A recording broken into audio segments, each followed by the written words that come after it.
سونیا حسین نے انٹرویو دیتے ہوئے بتایا کہ ان کے اور فلم ٹچ بٹن کی پروڈیوسر عروہ حسین کے وکیل اور میرے درمیان اب معاوضے کی فلم ٹچ بٹن میں اپنے کردار کے حوالے سے بات کرتے ہوئے سونیا نے کہا وہ اپنے کردار سے مطمئن نہیں، مگر پوری ٹیم نے فلم کے لیے خون پسینہ ایک کیا ہے اور بہت محنت کی۔ یاد رہے کہ عروہ حسین نے 25 نومبر کو ریلیز ہونے والی فلم ٹچ بٹن کے ذریعے پروڈیوسری کی دنیا میں قدم رکھا ہے۔ فلم میں ایمان علی، فرحان سعید، فیروز خان اور سونیا حسین نے مرکزی کردار ادا کیے ہیں، اس لیے میرے ذاتی معاملات کا فلم پر اثر نہیں پڑنا چاہیے۔ البتہ ہاں، میں فلم کی پروموشن کا حصہ نہیں بنوں گی اگر معاملات طے پا رہے ہیں۔ سونیا کا کہنا تھا اگر یہ پہلے ہی ہو جاتا تو یہاں تک بات نہ جاتی۔ انہوں نے کئی مرتبہ فلم کے پروڈیوسر کو ان کے معاوضے دینے کے حوالے سے کہا، تاہم ان کو اور ان کی ٹیم کے مطالبے کو نظر انداز کیا گیا۔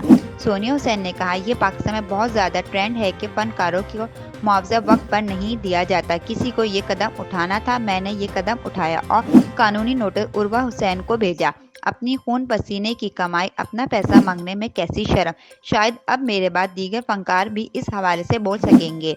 سونیا نے کہا فلم کو سائن کرنے کا معاہدہ چونکہ ان کے اور عروہ کے درمیان ہوا تھا، اس لیے عروہ کو نوٹس بھیجا کیونکہ یہی آخری طریقہ تھا، تاہم اب ان کے وکیل سے سیٹلمنٹ ہو رہی ہے۔